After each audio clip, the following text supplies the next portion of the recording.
like when you say control emotions, it's not that I try to like suppress any emotion. I never try to like, if I'm sad, I don't want to be like, oh, like be happy now. Like I'll be sad, but I might not just, I'm good. I think I'm good at just not showing it too much. But like I don't try to like avoid emotions. Like I'll embrace an emotion. Like if I'm sad, if I'm mad, like I'll embrace it. But I think that everyone just shows it differently, but I would say I feel it. I feel the emotions and I try to embrace them. Because I think it's just natural to feel every emotion. Like I don't want to always feel happy. I don't think anyone should want to always feel happy. It'd just be boring. Ryan Thomas, how are you doing today, man? Good, Shara. How you doing? Doing good, man. I've been excited to get you on the show. Because I know I first kind of started talking to you last year when we were doing ASA together at Petty. And because you're over there watching teams, helping them come in, we had plenty of chances just to sit there and just talk to each other. And I started to learn a lot more about you, about your life, because I think I knew you because I had you in my humanities class my freshman year. Yeah. But then as time went on, I barely saw you on campus. But there, I'm really excited to have you on because I see you as a very straightforward person, like to the point, straightforward. And I think in a world where there's so much noise, there's so much shit going on, I really respect the fact that sure you might be a little quiet, sure you might like not be around as much, but at the end of the day, like you're a very simple, straightforward guy, and I really respect that and love that. So it's glad to have you on. Thank you for the compliment. Of course, man. So one of the things that when I was talking to you during ASA was that when you came to Petty, you initially wanted to keep going to PDS, right? Because that's where your old friends were. That's kind of like where your old life was, and that's where you wanted to go. What amazed me was that how, despite being here at Petty for 3 years, you've held on to those like same friendships for that long. And my question was like, has there been a challenge in like holding on to those past friendships? Like, how have you kind of like worked through that problem? And like, I see that for me and a lot of other people, when we go on to other parts of our life, we have a tendency to like not stay in touch with old friends. So talk me through like how you were able to maintain that like strong relationship with those friends. I would say when I'm picking friends, I try to pick friends that I know I can be friends with for a while. So like if I feel like it's someone I can talk to for a bit and then like maybe not, that's why I'll usually just talk with them in class or just talk for a bit. But usually when I feel like there's a connection or there's someone I know I can trust or rely on, I invest in those relationships and make sure that I maintain it throughout. So even though we don't go to the same school anymore, obviously with school we're all very busy, but just trying to hang out when we can, usually on breaks. And just always checking in and just seeing how people are doing, and on breaks especially just making sure that putting the effort in to go see them. That's how we do it. I mean, obviously it's changed since like going to school together, because obviously when you're seeing them every day, it's different. It's a different friendship, but I wouldn't say it's any less of a friendship now that we don't see each other as often, but it's just a different kind of friendship. Yeah, so I like the piece that you mentioned that when you talk to them for the first time, it'll either click or it won't. There's some quality in them that you see that kind of indicates to you like, yeah, this is a guy that I can be with like for a long period of time. What are some of the qualities you see in those friendships that kind of stand out to you? It's like, yes, this is a person that I want to hold on to. Yes, I see myself kind of being friends with this person for like a long time. What are the indicators you see in these kind of people? I would say when I'm picking, or I don't like to say picking friends because it's not like a choice, but it's the people that I hang out with that I usually click better with are people I can just have conversations with about anything. And usually you kind of get a sense when you're talking to someone if they just want something from you, or it's kind of like they need something, so like they'll kind of talk with you for a bit. But just having conversations with people, like being able to talk with people about anything that you want to talk about, and usually just being open to hearing new things from others, I would say. Yeah, that made no sense what I just said. It makes sense because what I think about like that stands out is that like most people are trying to get something out of a relationship, right? You mentioned that maybe a lot of the people you might have met at a different point in your life, they seem like they have a relationship because they're getting something out of it rather than it just being a natural relationship, right? More, I think the friendship that you defined here is that like people who just kind of naturally just click. They naturally just want to learn from each other, like open to learning new things about each other and new ways to kind of live and experience the world. But it's hard because I think getting something out of a friendship might be like in our inherent like nature. Like sometimes I think we see friendships in a transactional way. Like, what do I get out of this? What does he get out of it? And usually, what I see the best friendships are usually they're both two people coming together and they're getting a lot of value out of that, right? Mm-hmm. And whether it be like because we're both pursuing like the same goal, whether it be because there's some way that we kind of provide each other value. I think the wording of that, many people don't like that because we kind of want friendship to be like this natural thing, this kind of thing that just happens, which I think you kind of look at. But in some ways, a lot of people are trying to get something out of the friendship. And I think that might be the piece that bothers you a little bit. Yeah, I mean, I'm not opposed to working to each other's benefits when you can. I think with some people, it's easy to tell when that's the whole thing. Like, there's nothing deeper. I think when there is something deeper, when there's someone you can connect with, then like you want to help people out. Like, you want to help them out. You want to be there for them when they need something. And I think obviously them being my friends from middle school was a bit different because in middle school there isn't much like that you have to do. You're just kind of hanging out and just getting through classes. Which is why I think maybe in high school is a bit different for me because everyone's got a mission. Everyone's trying to do something, like get into college, get into a good college. So I would say I don't think that it's bad to get something out of a friendship. I think it just has to be natural though, and it can't be right away. Right. So this piece that like everyone's kind of on a mission, everyone's trying to get something out of their friendship. Do you think that's more like a recent thing you're seeing because of age or maybe because of a new environment, right? Do you think that as you tend to grow up, you tend to see friendships in more transactional way, or do you think that's more of just because you switched environments and like this new environment you're in is more like that? What do you see as a reason for like the new people kind of being in this kind of way? I wouldn't say it's something that I've experienced at Petty, like just specifically, but I would say just in general, it's a little bit of both because obviously times are changing for all of us. Like we all have more things to do now. So I think even if I went to PDS with them again in high school, it would be kind of like how it would be now in high school. But I would also say it might also be partially due to an environment because I spent three years with them beforehand in middle school when obviously you're not doing anything. So I think jumping into a new environment where everyone's new, everyone's like just meeting each other for the first time and just knowing that it's only 4 years, like there's nothing more after that because everyone goes off to different places. I would say that's also part of it then. Right. So do you think that's hard to make new friends after you've already kind of established that base? These friends that you made when you were young, when you were in middle school, you're gonna just like not really worried about anything that kind of naturally brought you guys together.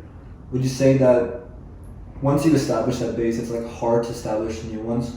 And what if you lose touch with that base? Does that kind of force you to try to make new ones, or is it ever possible to make such a strong friendship as one that you made like when you were young? Do you think it's ever possible again later in life to build something that's strong? Yeah, I think it is possible. I don't think necessarily you have to lose one to get another one. I think people can kind of just outgrow others. That could be a reason why there might be a switch, like you need to lose one to get another one. But I think just having different friends for different environments, like I know how once you become an adult, like a lot of people have work friends, then they have personal friends. Like there's different groups of friends that all can coexist at once, and they can all be equally as good friends with you, but it's just in different respects. And I think as we get older, it becomes more and more of that, like those groups, rather than just one group of kids that you just hang out with forever. What would you define as a friend? I would say someone who is there for you, someone you can be there for, who it never feels like a burden to kind of go out of your way to help them, to be there for them. Someone who you can learn from. would also say someone who challenges you. You know, you don't want friends who are yes men or who always say what you're doing is good. So someone who challenges you as well.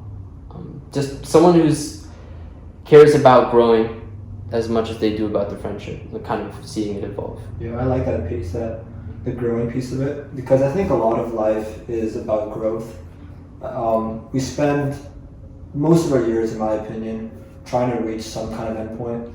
In some way, we're trying to grow, whether it be like in this pillar or that pillar, but at the end of the day, it's growth. Mm-hmm. And I think the piece you touch on is that friends can come together who are just as passionate about growth, and that desire to grow together is kind of what brings them together. Like they basically have each other's back, and not just yes men. They're helping each other out to grow even more. Than them being together means they grow more than they're apart. Mm-hmm. So that's like the main thing you see. Yeah. Cool. So last weekend I was thinking about this quote that I wrote down. I'll tell it to you. You can let me know what you think. Happiness is easy. Just get out of your room and do something. Pursue something. It doesn't matter what. Don't overthink it, just explore. What do you think about that? Can you say one more time? Happiness is easy. Just get out of your room and do something. Pursue something. It doesn't matter what. Don't overthink it, just explore. I would say it's true, but I would say there's levels to it, and it depends on the person. For some people, just trying new things is not going to give them satisfaction right away. It's not going to give them happiness right away. So like introverts. But a lot of the extroverts who really just find a lot of joy from constantly trying new things, constantly meeting new people, there is a lot of initial happiness. But I would say the quote is true, because in both cases you will be happier if you try more things. It's just for introverts it'll take longer. Like you'll have to go at it longer. You'll have to try things and kind of stick through them. You can't kind of just go around and keep trying new things. So do you think the only difference between let's say we define that pursuing something makes you happy. Do you think the only difference between an introvert and extrovert here is the time horizon, that it takes an introvert longer than an extrovert? Do you think that's the only piece of it that might be different for the two, or do you think introverts maybe find joy in other things besides pursuit? Or I think it's just a human thing. We're all driven by something. Even if you don't want to do anything, that's something you're driven by, not wanting to do things. I think it's in our nature to not just like sit and do nothing. Like I haven't seen anyone who's able to just sit, like obviously for a long period of time, like a little bit. Yeah, everyone wants to relax, but I think we all want to try new things. It's just how easy it is for us to try new things is different per person. So I would say it is, the only thing is really, for me, I see it only as the time. I don't know if you see it differently. I want to touch on the second piece of it, the explore piece of it, because I had this learning last week that there's so much more, like the place that you live in, you think you know so much about it, right? You think you know everything that it has to offer, but if you just get out of your room and look around and notice things that you never saw before, right? The reason I touch on this quote is because I can think about times in my life where I didn't do anything, where I kind of spend my days just wasting them. But literally, if you're just trying to pursue anything, I feel like you'll be happy. Like, if you just define the things that you most want, just go out and do them. Like, you fill your day pursuing activities. I feel like that's probably one of the best ways you can live. But remember, I was kind of bored, in my room on a Saturday. I think I came back from the gym and it was 30 minutes before dinner. Mm-hmm. But I decided to just go outside and go on a walk. Mm-hmm. And normally I don't go the Petty Bridge. If I'm just around campus, I'll be around campus, right? But I walked to the bridge, and then I crossed the bridge and I noticed a trail over there, Petty Greenway. Have you heard of that? I went over there and I noticed this whole other trail on the other side of the lake. You can see the whole Petty campus. I just never seen that trail before. The one that goes to the Armelino court? No. It's on the other side of the lake. Okay. Maybe they're doing a different one. But yeah. Yeah, it's you cross the bridge, and then it's in the woods over there. But I've been here for almost 4 years and I never knew this even existed, right? Yeah. But I feel like there's just so much to do that, in my opinion, spending your day just doing things, whatever that might be, is probably one of the best ways you can live. Yeah, I would agree with that. I think you can always find new things. You can always find things that maybe you haven't seen before. So I would say I'd agree with what you said there. Are there other like, activities that you really are passionate about or anything that? Activities. I should just get my Common App right now and see. But activities. I would say school keeps me really busy right now. Just that I don't know that there is something that, but I really like trying to cook new things. Okay, I'm not like really good at anything, or like I'm not that consistent with it. But if I can, I'd like to like learn how to cook more. That's like something that always watch Gordon Ramsay. Always watch that stuff. So if I could get into cooking, I'd love to. So that's like what you do in your free time, or like whenever you get a chance. I wouldn't say I'm consistent with it, but it's something that I'd like to do. You enjoy doing it, right? Yeah. Like if you had like time on a Sunday evening, you try cooking something. Yeah. So what do you feel like the cooking kind of brings to you? Like what part of cooking like makes you the most happy? Well, I love eating. So if I can, I think I just feel good knowing that I made something, and I enjoy it when I can make it for someone else as well. Like if my parents are home or something, I'd like to make something that a lot of people can have, and maybe that's just because I want other people to rate the food and not just yeah. But yeah, I don't know. So I would say a lot of it is because I just really enjoy putting a lot of things together and building something. Yeah, and like just it's like a form of art. Yeah, and it like the way like when you're cooking something, like when you finally get that smell where you're like yeah, you got it right. That's what I enjoy. That's interesting because I think in ties to this piece of art that we often like define art in like a very like specific way. Yeah. That like like art's like painting, theater, music, but I think like anything we do just for the sake of its art. Mm-hmm. You know, like if I go and wrestle, like that could be my form of art. Yeah. Making these projects like these podcasts, putting them together, learning about like that's like my form of art. And I think in every pursuit that we do it just for the sake of doing it. Mm-hmm. I think you can define that as art. I think cooking could be like your form of art. But yeah. I think one of the things that I love most about like some of the activities I pursue, like whether it's working on the podcast, whether it's like wrestling, like those are like the two that make me the most happy. It's just that they kind of take you away, right, from like all the information you see in the world, like all these obligations, things to do. They kind of take you away because you go into that process and you're in like that flow state, where like you kind of just the thoughts from your mind go away and you're just like so immersed in that task, which I think is really what some of these like flow state kind of activities can do. Like when I'm at home editing the podcast, like I'm just having so much fun, not thinking about anything, right? When I'm wrestling, I'm just like so locked in, not thinking about anything. I think that's part of the process that I like these activities bring me joy. And I think, do you see something similar like with cooking that it kind of takes you away in that way? Yeah, I think that's a huge part of it. Just even if it's 8 in the morning and I have a lot of work to do, if I'm just making breakfast, like while I'm making breakfast, I'm not thinking of the work. But if I just grab cereal or something, like even while I'm eating, I'm thinking of the work. So yeah, I'd agree with what you said there and say that it's nice to have those activities that just take you away from it, because it's not hurting you to take a break. It's just you don't realize until you do some activity like that you can like take the time to do something like that. So do you ever feel that, like I think you mentioned that you're kind of stepping away from the work to do this activity, right? When you're ever like pursuing activity, do you ever feel like even though an activity makes you happy, do you ever feel like it's a waste of time? I don't think I do. Okay. I mean, it depends what I'm doing. There's sometimes I'll feel like stressed because I know I could do other work, but I wouldn't say it's a waste of time because, like, obviously, like when I'm older, like I don't want to think, like, oh, I didn't study hard enough, or like I don't think I'd regret like spending time taking breaks during it all, because at the end of the day, school is just school. It's another activity, really. So I don't think I mean, when I'm scrolling on my phone, yeah, that's wasting time. That I'll just admit is wasting time. But I would say other activities, I wouldn't consider that wasting time. So how big is the school piece in like your life? I know for different people it's different. Like some people spend all their hours in the day stressing about school. Some people like, yeah, it's something I have to do, but it's like whatever. Some people are like, I don't care. But how big does school like seem in your eyes, and like in terms of like your values, like where does it kind of line up with your values in terms of like school and like the things that you believe are important in life?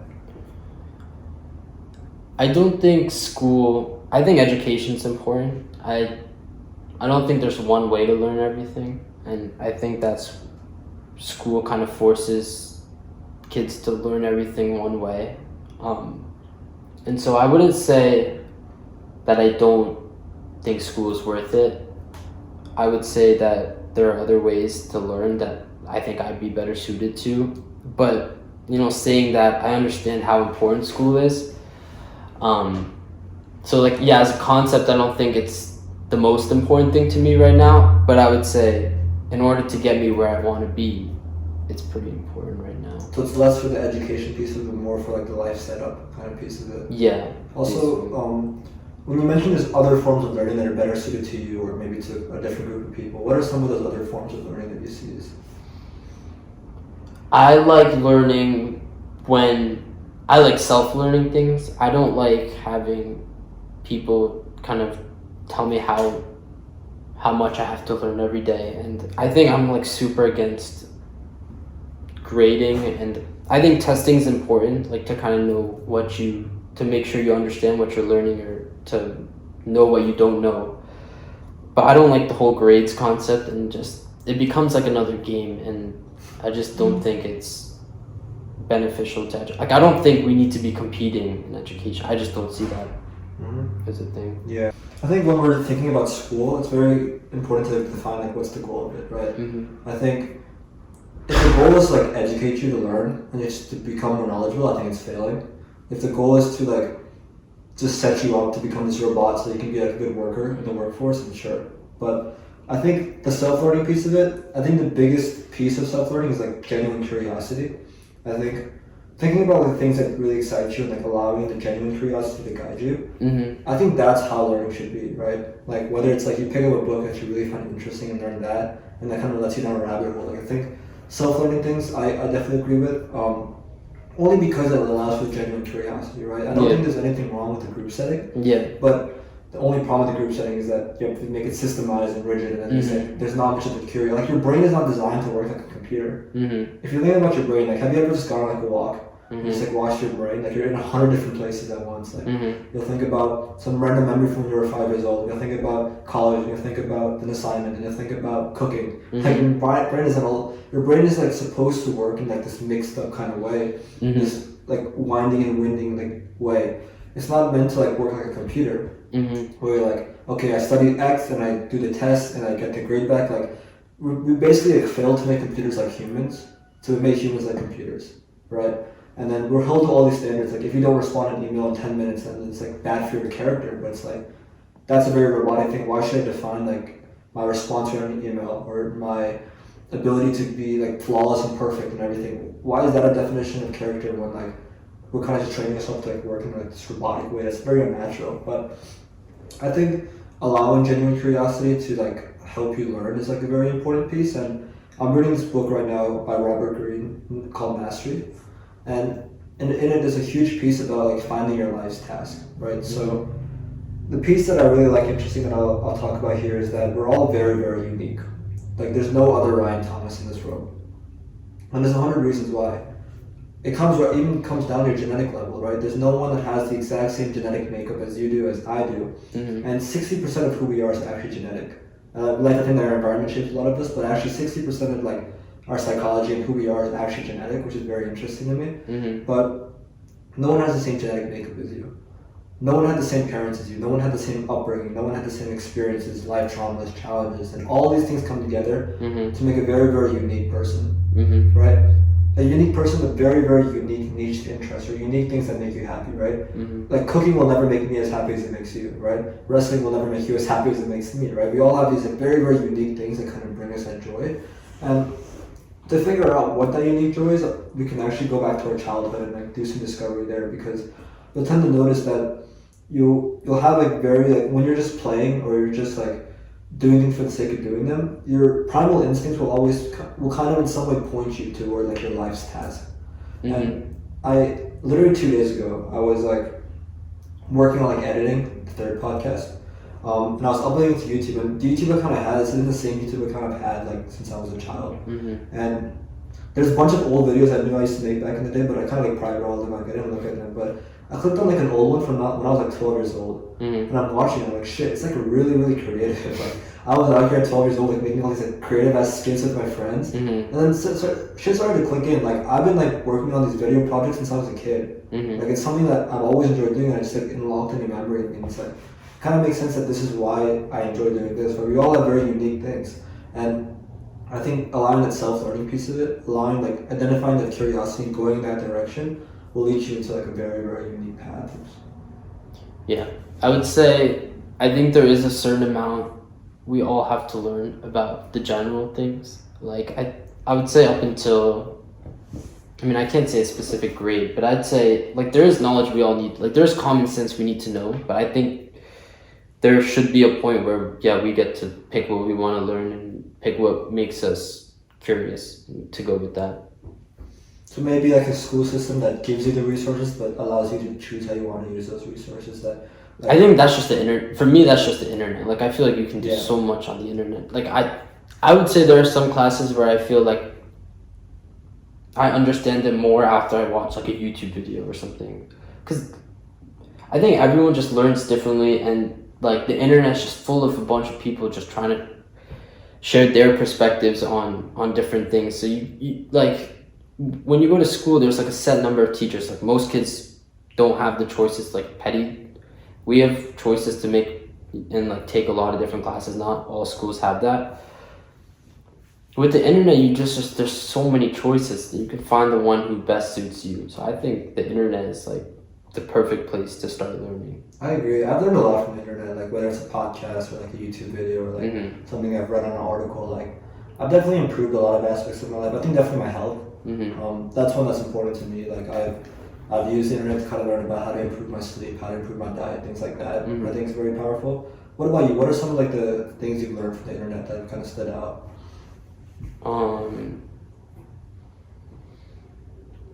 Yeah, I would say the health part of it was one, just figuring out like how to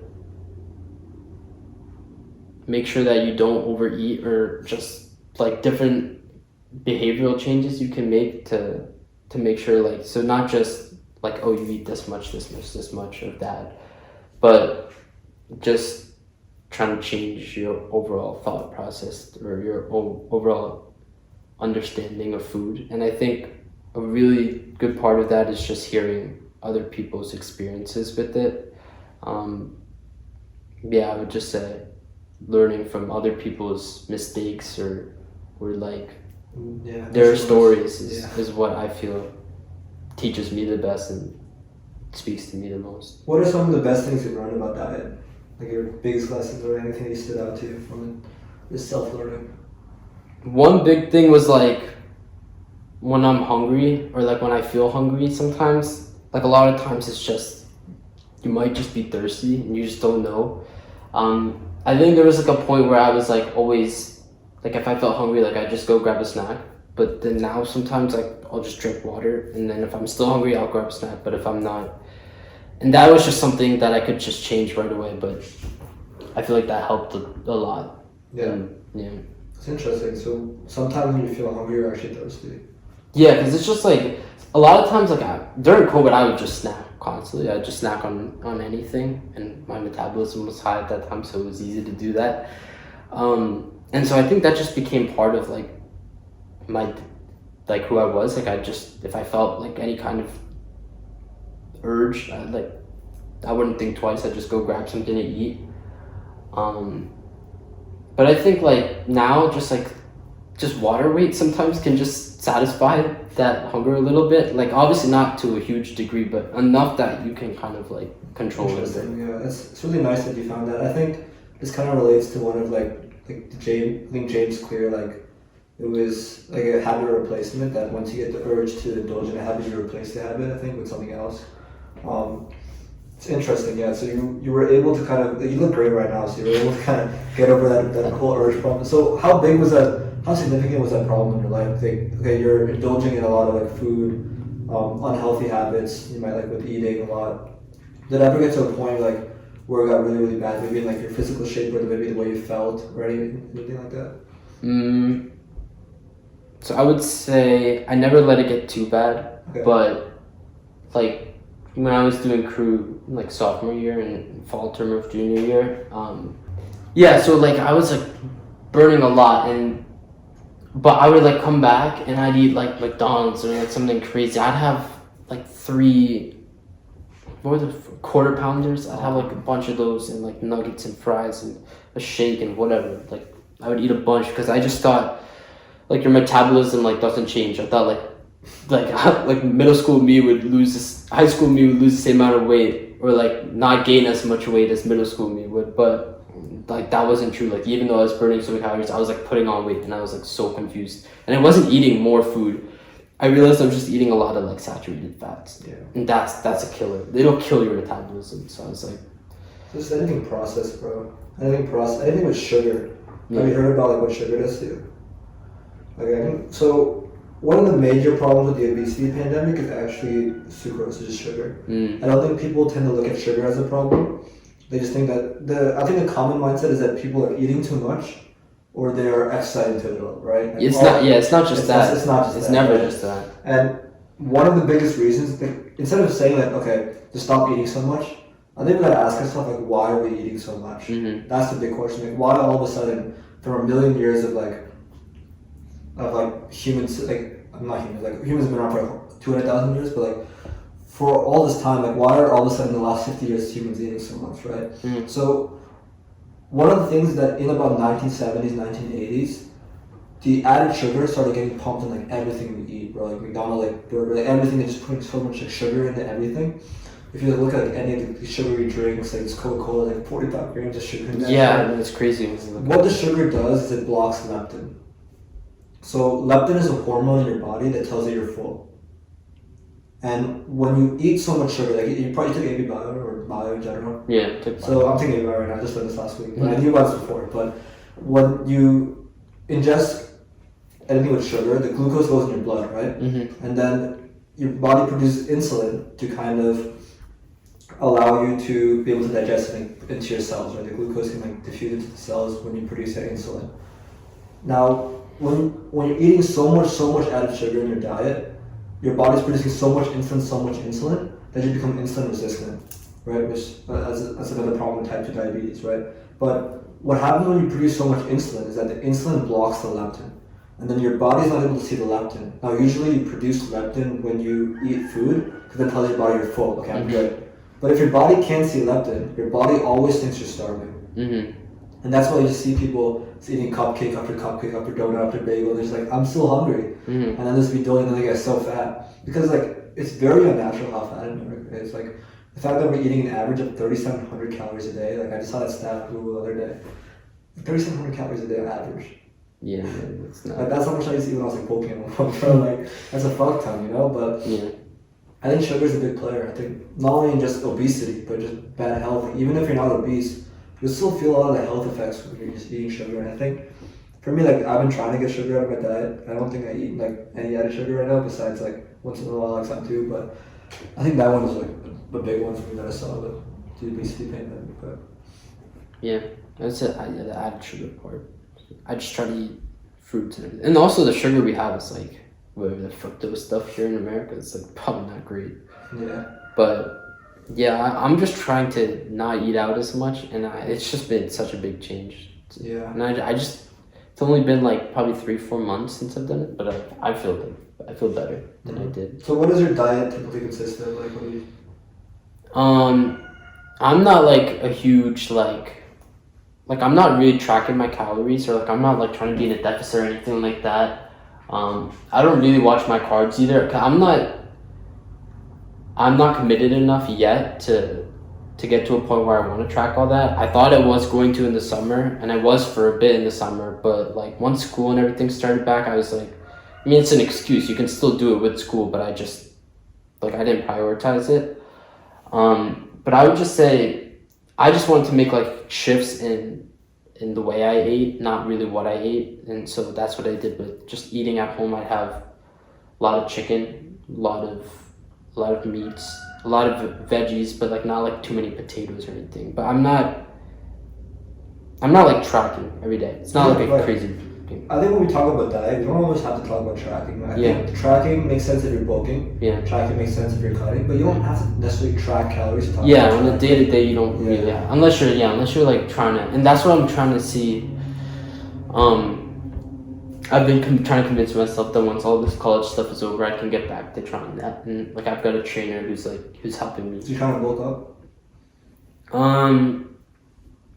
I haven't decided how I want to do it yet. I don't know if I want to bulk and cut. I think I just maybe stay at where I'm at and kind of just see how low I can get from here. You know, like if your goal is just health, right? That's part of your goal is just health.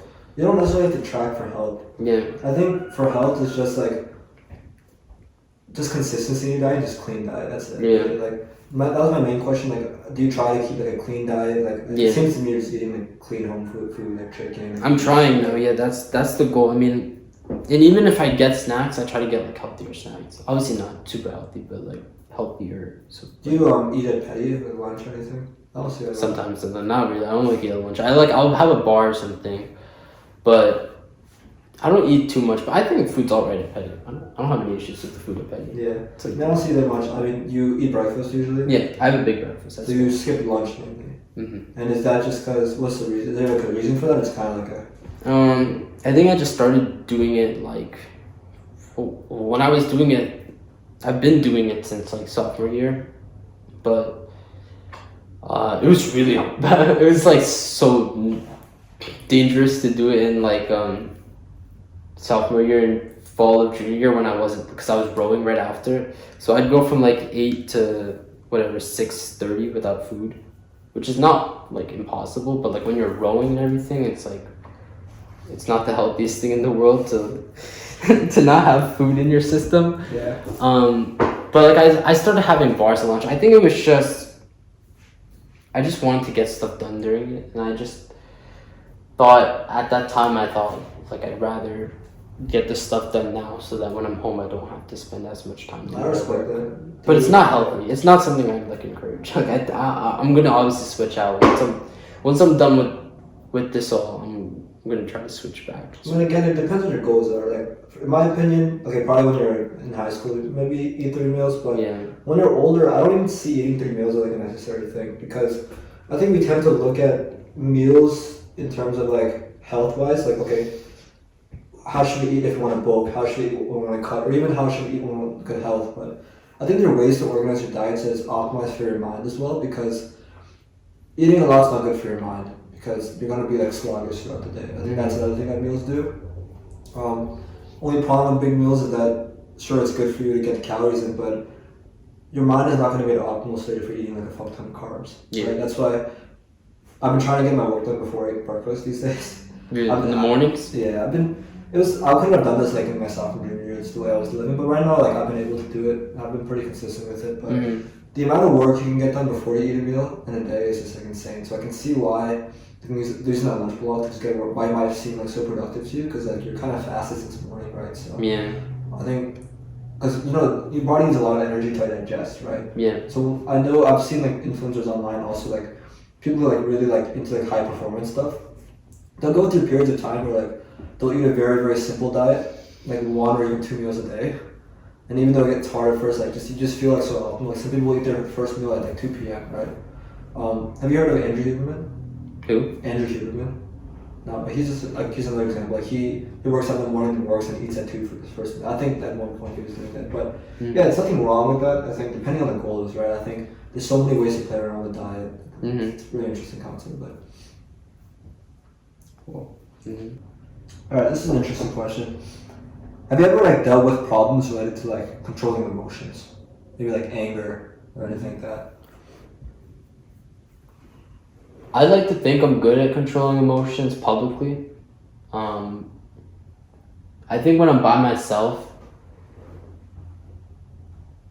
I try to, like, when you say control emotions, it's not that I try to like suppress any emotion. I never try to like, if I'm sad, I don't want to be like, oh, like be happy now. Like I'll be sad, but I might not just. I'm good. I think I'm good at just not showing it too much. But like I don't try to like avoid emotions. Like I'll embrace an emotion. Like if I'm yeah, fuck, I'm sad. If I'm mad, like, I'll embrace it. But I don't think I'm, well, it's gonna come out wrong, but like not performative, but like I think that everyone just shows it differently, but I would say I feel it. I feel the emotions and I try to embrace them. Because I think it's just natural to feel every emotion. Like I don't want to always feel happy. I don't think anyone should want to always feel happy. It'd just be boring. Yeah. But I would say when I'm alone, when I'm by myself, like I'll let myself, like if I feel like I need to react, I think I have a high tolerance point. Like if I need to react, then I'll do it. But for the most part, no, I don't think I've had too much issues with control. Yeah, I think I definitely 100% agree with like the concept of how you deal with those emotions. Yeah. I think some people have a tendency to want to like not have a certain emotion, and then the suppression comes in. Yeah. I don't think suppression is a healthy thing. It's not healthy. Yeah. And you can tell people, you can tell who's doing that, because all it takes is like one moment they'll snap. Like you can tell like something's been bothering them for a while. Like it's not healthy to do that. I think just feel the emotion fully. Just embrace it. Like I think life is about like circling through these emotions at different times and just like enjoy it while it lasts. I think an important part of like mindfulness, which I think like being mindful is a good way to be happy as well. But mindfulness is like acceptance and like awareness of those emotions. Yeah. Right. When you're feeling like shit, just like oh yeah, I'm just sad. That's all it is. And just like oh yeah, it kind of it's like a weird feeling, but it's like you feel like it's like an acceptance. If you understand what you're feeling, and you're just content feeling it. You don't need to. Sorry, chickens they might get out. But I'm trying to escape. They just like going by there. But what was I saying? It was that sense of awareness of the emotion. Like, yeah. I think like basically just what you said about mindfulness. I think that's just so important. I think that's something everyone should work towards, being more mindful of their emotions. I think it's super healthy, super helpful. Have you done anything to help you become more mindful? Or I pray every day, twice, in the morning before school, at night. You don't have to pray to be mindful, but it's so easy to do that. Like it doesn't even need to be religious. Like you don't have to tie it to any kind of Christianity. You don't have to tie it to any, like, just acknowledging that you're just another part of this universe. You're like another, I don't want to get so deep here, but just like understanding that like it's okay, just like take a breath, like just like, look around, like you're not like nothing is ever that important. I like to think of like different scales, like okay, you think you're so worked up about this problem, but then like look at that ladybug that's right there. And look at like go small, this bacteria and this cell, and it gets small and small, and then go big. There's this entire Earth, and zoom out, and it's fucking the galaxy, and zoom out to the universe. Like nothing really matters. Yeah. I think when you think about like how much shit's going on at the same time, it's like that helps me a little bit. Like, but I like the idea of praying, right? But I think that's one thing you can do. What I do is I meditate. Yeah, that's another option. Yeah. I mean, I try to meditate 20 minutes a day in the morning or DMX whenever I get a chance. But I think meditation, it really allows you to know your thoughts very much better. Yeah. I think you don't see a lot of effects of it at first, but over time as you do it, I've been doing it for like maybe like 14 months, over a year.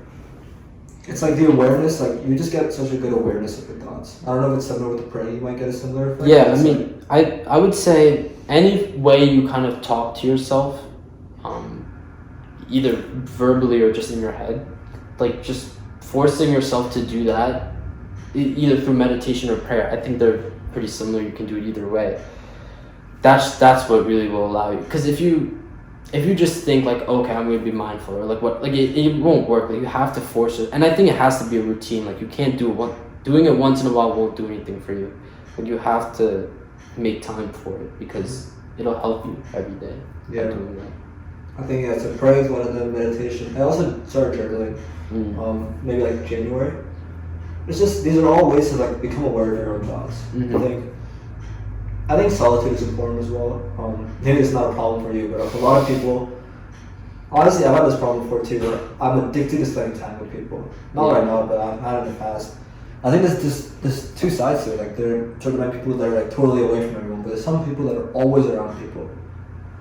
And I don't think that's necessarily healthy to be always be around people, because the way our nature works is that we're constantly like trying to act in a way that elicits the best response from another person, right? Mm-hmm. We don't act in the same way around everyone, right? The way I act around you might not be the same way I act around your dad, or Mr. Bigford, or another teacher, or like my other friend. Like you act in different ways around different people, because you can kind of think of yourself as like an AI model.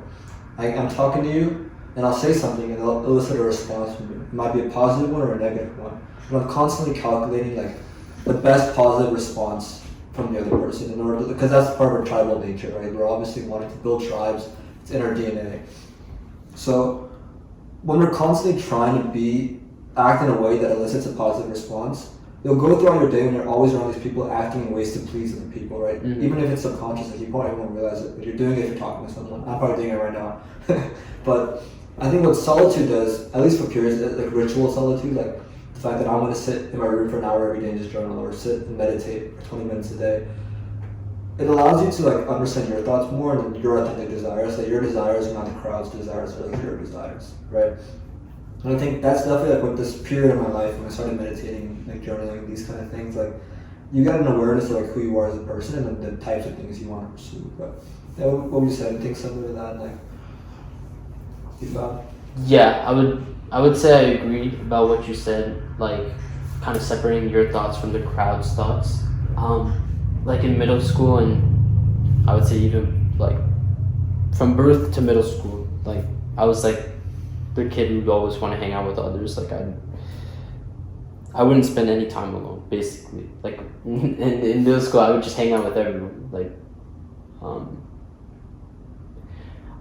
and then like but I would find that after I come back for school, and or just like anytime that I had to like really face anything, like anything real, it's so much harder when you don't have that kind of experience, or that like just being alone will just allow you to kind of control it better. Like I don't know how to say it, but when you're with others, it's so easy just not to think for yourself and just try to go with the flow for everything. Like you don't have to like really be real with yourself ever, but like I would find that I was so like I could get irritated so easily. Like I don't know if it's puberty or whatever too, because like I don't know if it's in middle school, but I think it was just so easy to get irritated. Like I just act and not think about it, and that's something that looking back is not something that I'm proud of. Like I think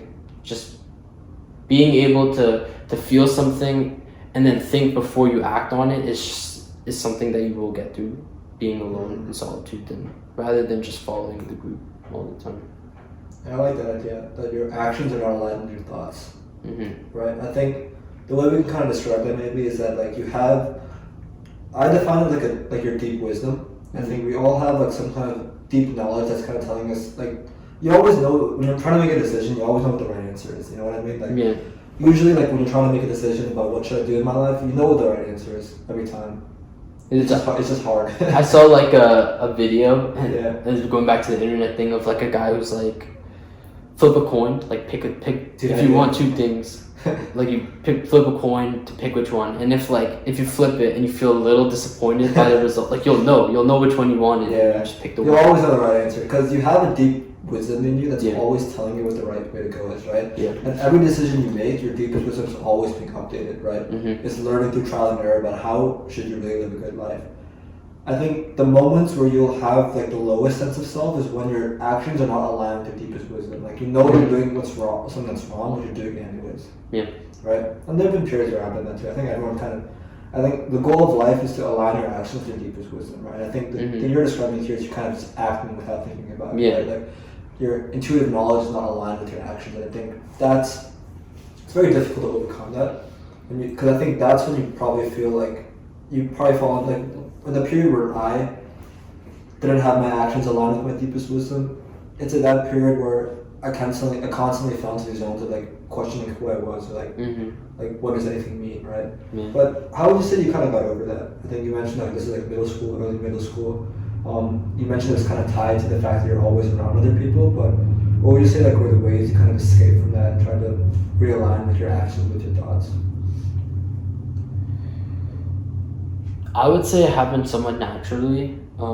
Even during COVID, like my best friends are like the kids who live next door to me, like in my neighborhood. I've been friends with them. So during COVID, it was really no different than middle school. But I would say once I reached petty is like, and I actually went to petty. So sophomore year is when it first like kind of set in, because I was like, I would say actually no, I would take back everything I just said about it happening naturally.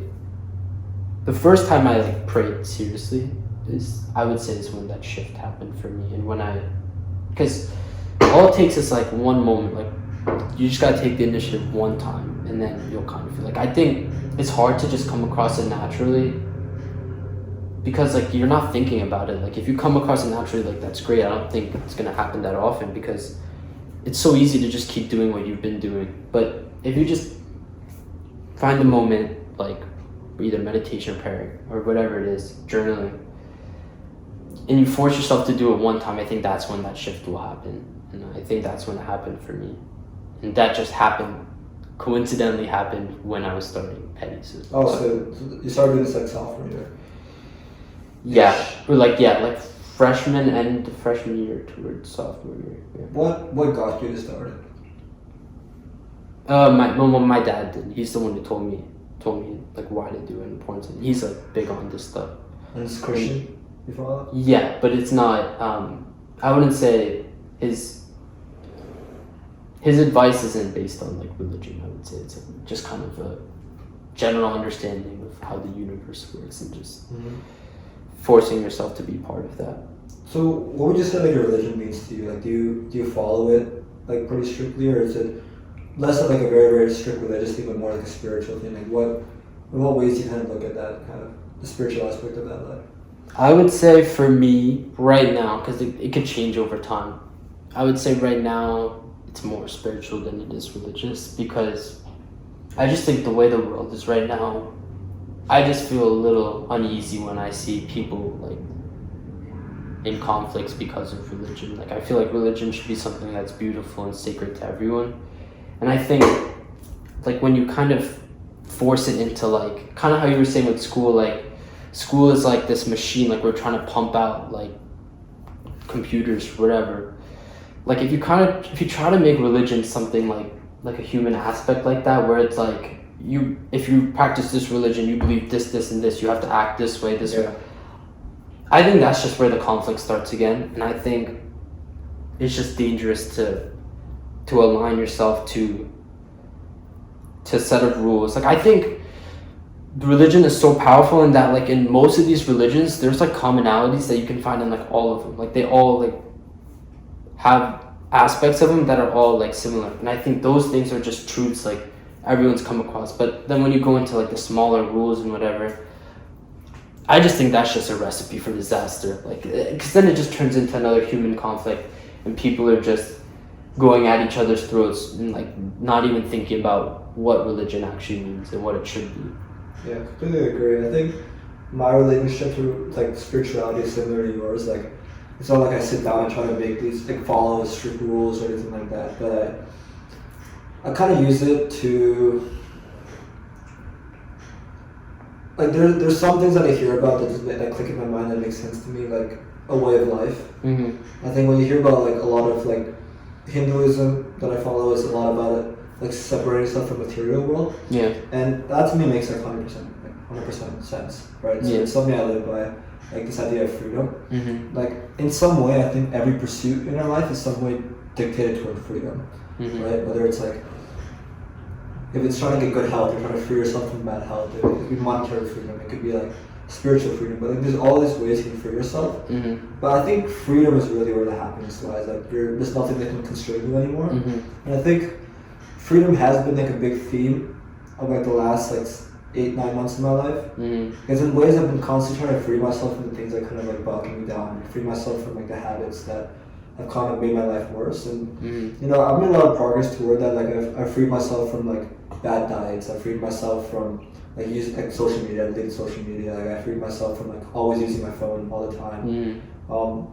I think what wrestling helped me do is like to free myself from my thoughts a little bit, so like it kind of separates me from that. But I think that piece of freedom that I see in that religious piece, like that to me makes like 100% sense. And even like from the material world, I think a lot of Buddhism talks about that as well, right? That like people tend to get lost in trying to achieve like these meaningless external things, like the fancy car, like the nice house, and they kind of make that the goal of their life, and then they make all the other parts of their life worse in pursuit of the thing that's supposed to make you happy. And I don't want to go into this cliche thing about like money won't make you happy. I'm not saying money is a bad thing, but I do believe that it won't make you like. You can't. Just because it's just because it's a good thing doesn't mean that's like the only thing that matters. I think to find fulfillment and peace, that's all internal. There's nothing that can really change that, you know. Yeah. I always felt like uneasy by that question. Like, oh, does money buy happiness? Like, money's like, it depends on how you see it. Like if that is the goal, if money is the goal, like you won't find happiness because you can always make more money.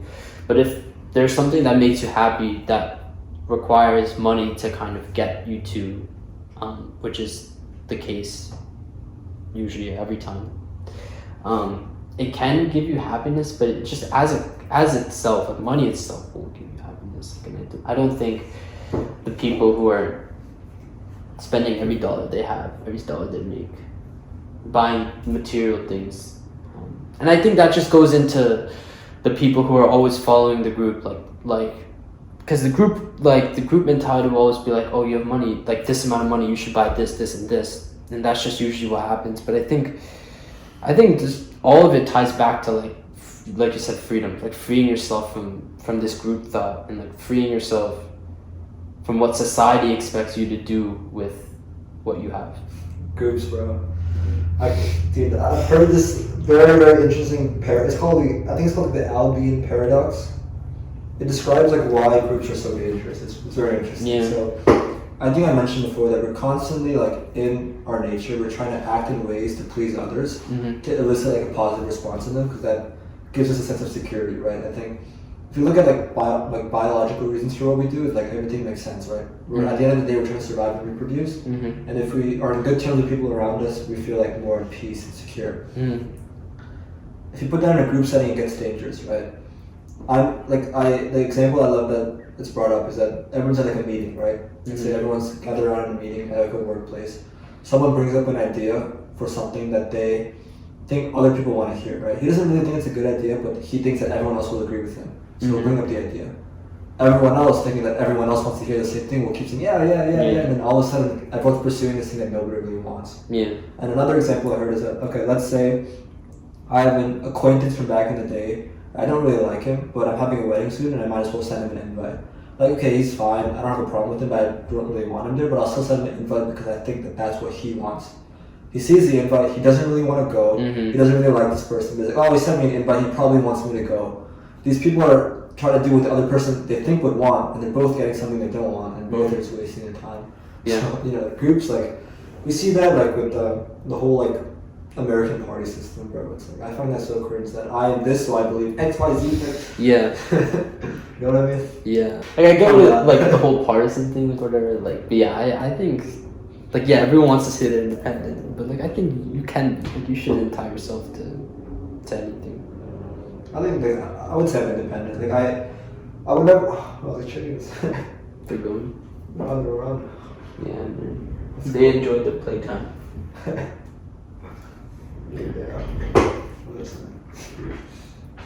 You said you are an independent. Oh yeah, I mean, I feel like, because you never want to tie yourself to the groups, the beliefs of the group. I think that the group mentality, like the reason I mentioned before, is probably why we tend to want to align with the group, the sense of security we get.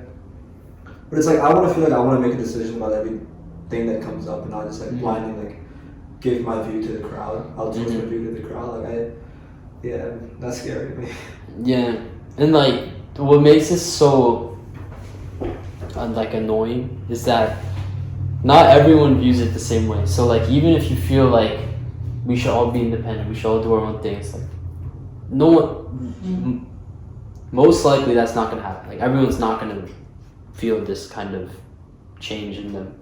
So you always have to navigate between like how much do you want to commit to thinking and acting how you want to act versus like eventually you're gonna have to cave in and do like what the group wants because like that's just how it is. I think words don't do anything. Like saying yes, I'm an independent doesn't do anything because at the end of the day you probably still have the same like eternal mindset that puts you in the group in the first place. I think that's what we were talking about, right?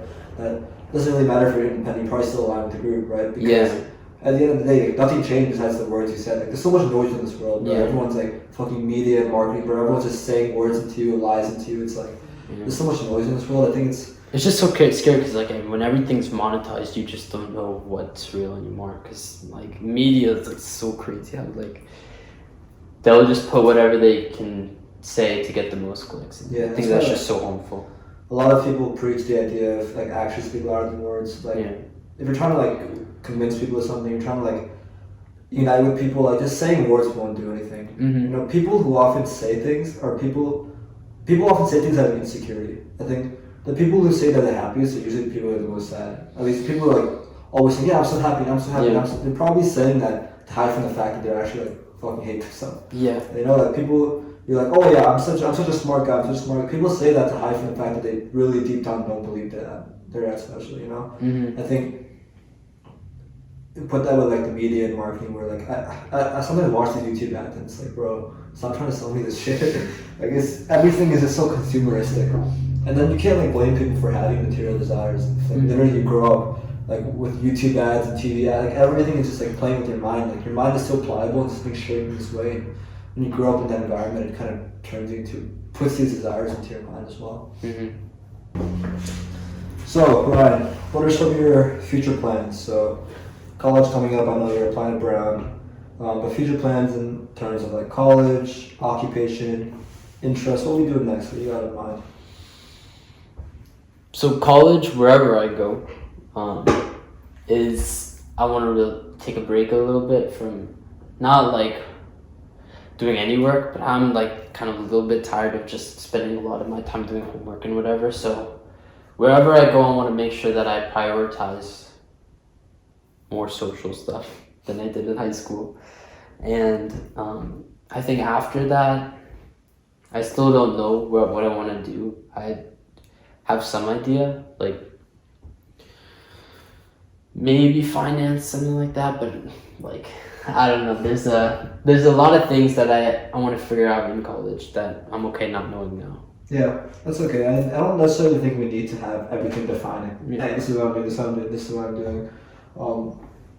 Would you say that interest in finance comes more from like the interest in finance or more like maybe an expectation thing or kind of like the money thing? What do you think kind of like? I would say for me it's more of an interest in finance because I don't think I'm, if anything, I feel like the other aspects of it is a downside for me. That's the thing I'm weighing it against. Like the culture, the money, all that is like what I'm weighing against.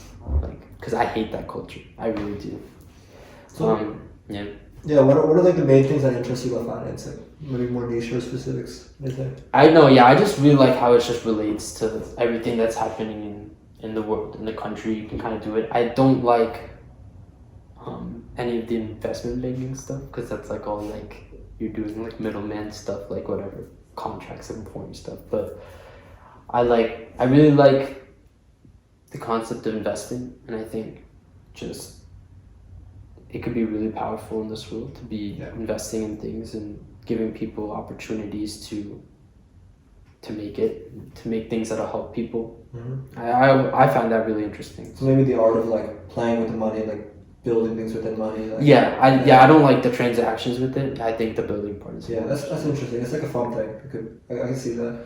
I didn't get to ask this before when we were talking about the cooking thing, but when I was mentioning that idea of the book I was reading, Mastery, like this idea that a lot of like our natural childlike primal instincts kind of dictate what we go on to end up like finding the most joy in working on. I think work is an enjoyable thing. I think if you can find the work that brings you joy, that's probably like the best thing for you to find. But we tend to like look at work in a negative way because of schoolwork, which kind of ruins it for us, right? Would you say like as a child, you saw any connections maybe with like some of the interests you hold now, with like some things you used to do as a child, maybe even related to cooking, maybe related to like I don't know, finance? Like, do you see any connections there?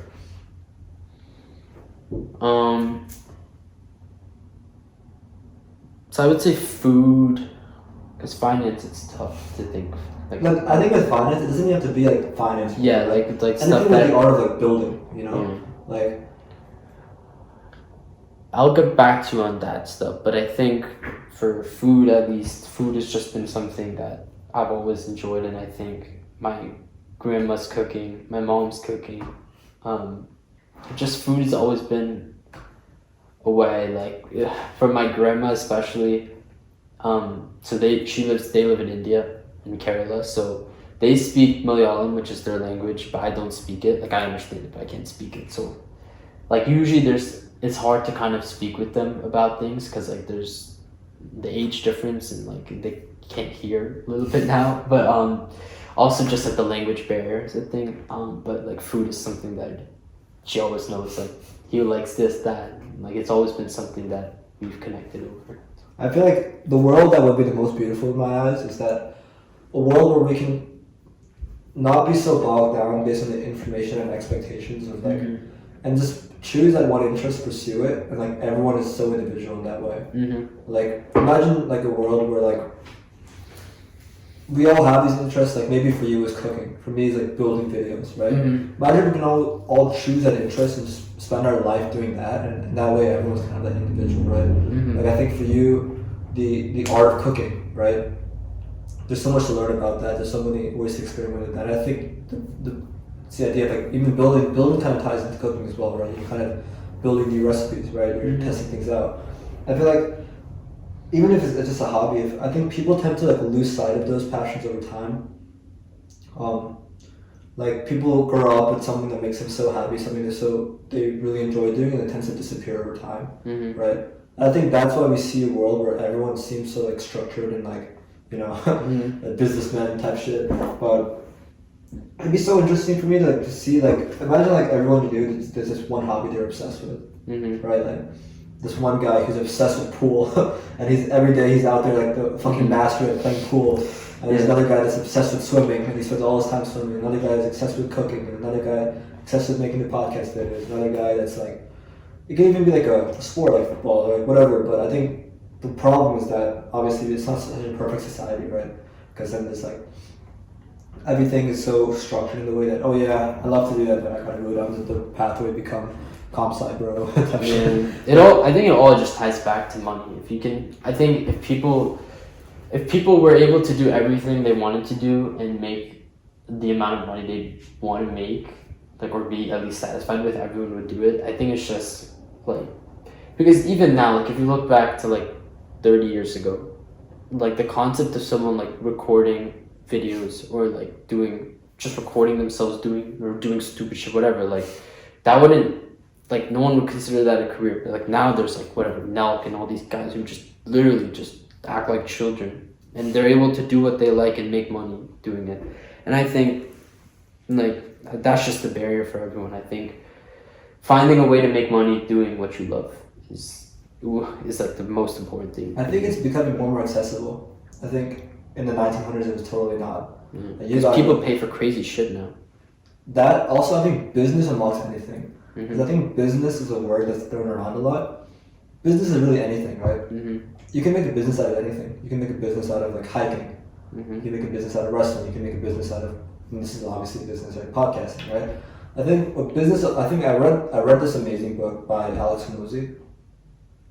He's like a really like just smart guy. He started his own gym business, and he became very successful, and now he has like millions of dollars, whatever. But he talks about this very, very like clear strategy of how to sell, right? And it comes down. I read this a while back, so I'll try to see if I can remember. Yeah. But it basically like the book is very short, but it's literally the most valuable book I've read. Because literally it's a guideline, step-by-step framework on how to build a good product, about anything, and sell it, right? You can make a product about any key interest or any things. It basically shows you how you can take your interest, turn it into a business, and make money. It's so interesting, right?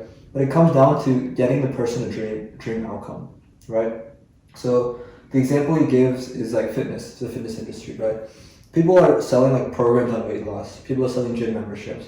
But the thing that he mentions is the most important thing is not to sell them like the product, but sell them an outcome. right? Because people are not buying a product for the product; they're buying the product so it can get them somewhere, Mm-hmm. right? So if you're a fat guy, you don't want to buy a fitness program. You don't want the fitness program. You want to be thin, Mm-hmm. right? You want the body. So it's this whole system of designing something you can buy where it provides the user so much value that it gets them that dream outcome, right?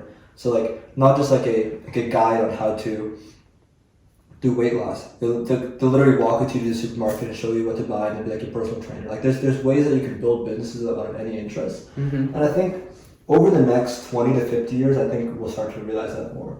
Yeah. That it's actually possible to do anything you want and make money off it because it's the internet. Yeah. You were talking about before that if you can learn from anything about the internet, you can also like teach anything on the internet, and you can also be anything with the internet. So I think it's more and more possible to live that ideal life where you can kind of pursue any interest and in some way make money off that. You know what I mean? That makes sense. Cool. Yeah. So this is a broad question. But we'll see. You can take some time to think about it.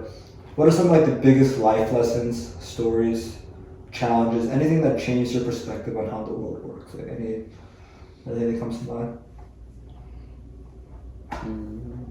Life experiences.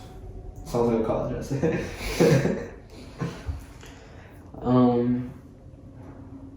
I would say like high school in general, and I think Petty does a great job where like people are free to be who they want to be, and I think like in middle school or just in public schools in general, maybe I wasn't in public middle school. I don't know why I said that, but public schools or like just lower schools, there's just kind of like everyone tries to be like a certain type of person, and I just think I really like how at Petty people just do their own thing, and like everyone's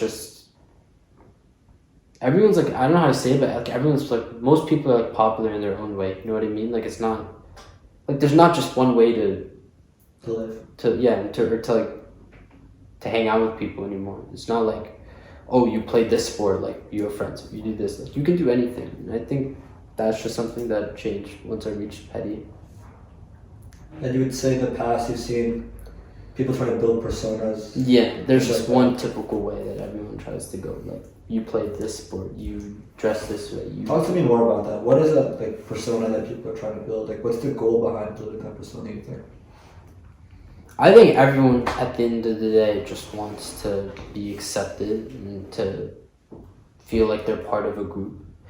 And I think like whether it's the media or whatever it is, like everyone kind of has one way they see it to be possible, I guess.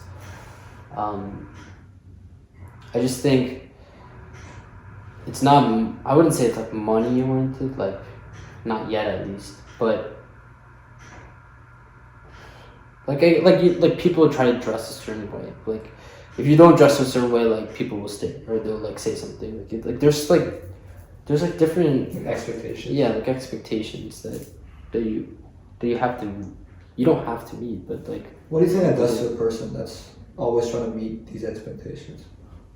I think it's just harmful long term. I don't think you're gonna get anywhere by doing that. And I think when you hear and like see all these movies or whatever, or like even like real life about people like, you know, peaking in school, you know what I mean?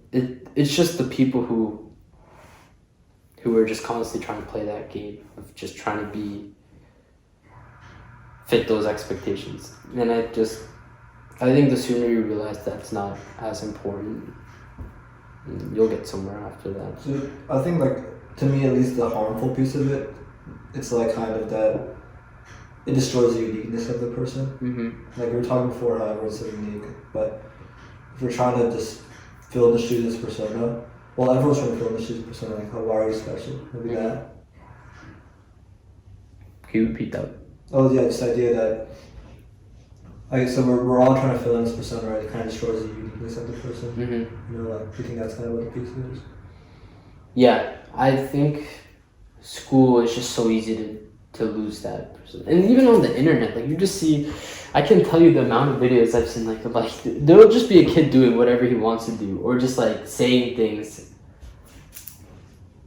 like that aren't like wrong. Like they're not morally wrong or anything, but like people just like pick on them because like maybe they're talking about like some random game that they like a lot, or they'll just like be talking like you know how like some people are like kind of animated when they talk. Like they'll like speak like I don't even want to say like those Minecraft kids. Okay, let's make fun of them. But like yeah, I just mean like there's nothing wrong with what they do. It's just like people just expect them to like they just for some reason it's weird, but like it's just a waste of time. Bro. Yeah, like I don't know how to explain it. Like hate. Maybe that we're just picking up people like for what? Yeah. Like okay, but for me the way I look at it is like I think it's just a waste of time. But I say that, but I think I do it. Yeah, I think we all try to do it because you still want to like be accepted. Like that's just your nature. But I realized this a few days ago, but I realized I generate on a day-to-day basis. I just think of so many negative thoughts about other people. I don't know if that's like a common thing, but like I started noticing that I just think about negative thoughts about other people a lot. Like I'll think. Let me try to think of like what type, but. Like I'll constantly think, oh, this guy's weird. Like I'll walk by someone, oh, I think he's weird. Oh, this guy's like this, and I feel like that's something that a lot of people do. Yeah. Maybe I've done it my whole life, and I've only realized it now. Maybe that's a piece of it. No, that same thing. Like I had that same realization in sophomore year, I think. Because middle school, I would literally look at everyone, and like the way I just described, like like they'll laugh at a kid who like does different things, whatever, the Minecraft kid or whatever. That was me. Like I would do that in middle school, and I think. It's just, if I could, like, I'd apologize to everyone I did that to, or just even thought about like that, because I just think you're just tearing down another person, like, and you're not even like putting yourself up, like you have to be at such a low state to like find pleasure in tearing other people down, and I think like once you just realize that, like. Just people, you just gotta let people be themselves. You just can't you can't judge people on everything. And I think like what you said, having negative thoughts, like you gotta force yourself when you have those thoughts to just think like, be aware that you're having these thoughts. Exactly. I think the awareness of it. Yeah, like if you're not aware, like you'll just keep doing it. And I think once you're aware, like it's gonna happen. Like you'll find someone like who you're gonna be like, some people say, what the fuck are you doing? Like, you'll just do that, but you just have to be able to like understand like if it's something that's wrong, like if they're like hurting someone or like it's something that's morally wrong, then yeah, like you might step in. Also we make so many like generalizations about who people are. Yeah. But we don't know anything about them. Yeah. I'll give you an example. Actually, here's how I had this realization. So I want to be careful how I tell the story so I don't name drop. Alright, let's see. I'll change everything. I'll change the details of the story.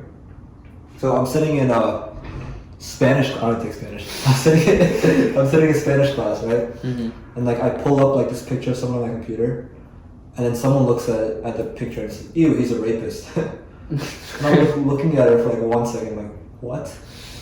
And then she just shit talking this person for like the next 2 minutes. Mm-hmm. And I think to myself like, you don't know anything about this person, like. And I think like sure people probably look at him in this way, but I'm not saying he's a perfect guy, but there's so much more to people like that. Maybe I would know because I've had so many conversations with him. I've done so many things with him. It's like, it's almost like, oh, she's probably never said a word to him in his life. Yeah. He probably doesn't. It's probably not even true. He probably doesn't know anything about it. But the fact that you can just like judge someone just based, oh yeah, he's just that. But then I started thinking to myself like, why did it bother me so much? Mm-hmm. The next day or two, and then I started to realize it bothered me so much. It made me realize that I think I understood why people do that then, because we're all insecure at the end of the day, mm-hmm. and we're all constantly trying to justify ourselves that we're important. Yeah. And I think tearing down other people, whether in our mind or in person, helps us feel important. Yeah. And like it goes. I look at everything through like a behavioral science perspective, right? Mm-hmm. At the end of the day, everything we're trying to do is for survival and reproduction, right? And a feeling of importance means that the tribe probably needs us, and we're probably not going to be left behind. Mm-hmm. That's why I got ingrained into us this desire for being important. Mm-hmm. And by tearing down other people, by me walking by someone and saying, oh, he's fat, or me walking by someone and saying, oh, he talks funny, mm-hmm. I'm constantly justifying myself like why I'm great, why I'm important, and that makes me kind of at peace. Like, oh yeah, I love who I am, maybe. Mm-hmm. But in the same way that she was trying to like say, oh yeah, he's this, maybe it made her feel better about who she was, right? So And then it hit me like, shit, I do the same thing that she does every day when I'm walking past people. And then that's when I was like, oh my god, I'm like the same as her. And then there's another guy, like, I might not even mention his name, but this guy, when I saw him, I thought he was so annoying. I thought he was weird. He would like say random shit. Like, but then like, he's just in like, he seems like in chat. He's like a PG, right? I thought he was like weird as fuck. I'm not gonna lie. Like, I thought he was weird. But then like, I had one conversation with him at lunch. Like, he just sitting with me at dinner, and I realized he's actually like, there's so much more to him. Yeah. I just like just generalized him, but like I talked to him and I realized that he's actually like, good at heart. Like, he has good intentions, right? Yeah. There's so much to people that we just don't know about. I know it's a very long explanation for the simple idea, but I think that's like this week I kind of learned that idea that we're constantly turning on people in our head. Either we know about it or we don't know about it, or I think we're all doing it to make us feel important, but I think that there's so much more to people that we just don't know.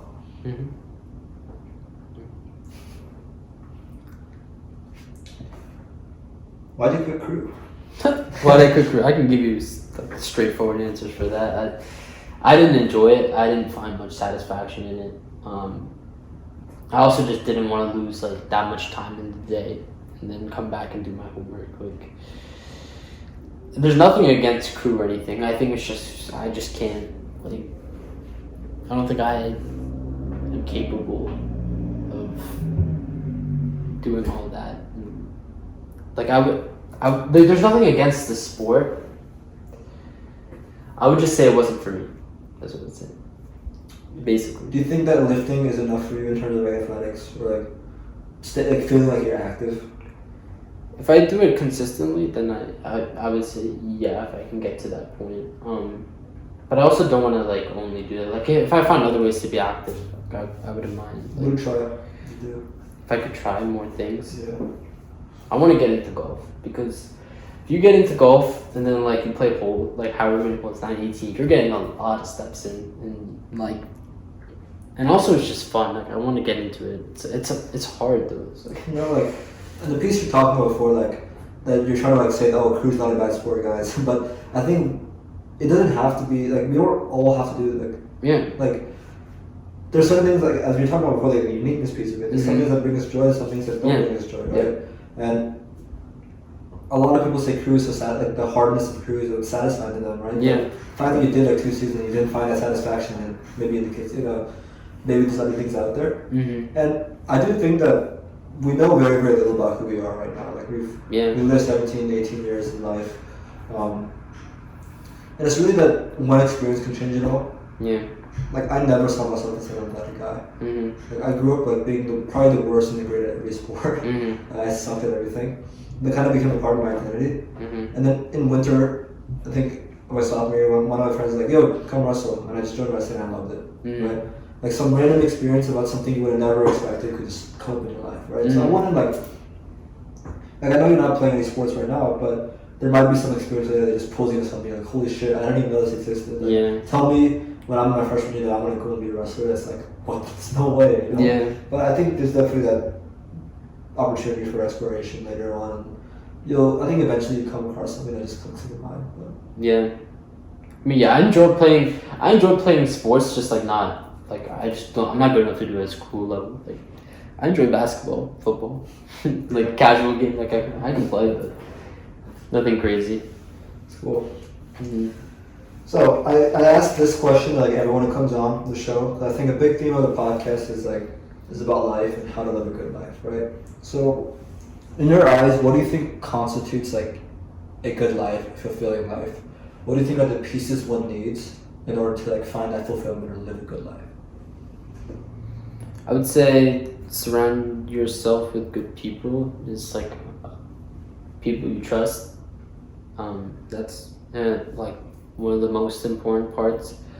Then finding your passion, finding something that you like, and being open to the amount of time it'll take to get to that point. Like I don't know what I want to do yet. I don't think, and so I'm just waiting until it clicks. But and then also just being open to making mistakes and learning from them, and like not seeing it as a setback, but an opportunity to get better and to push yourself. Cool. Thank you so much for coming on the show, man. It's been a great discussion. I think that's this one. Peace, bro. See you later.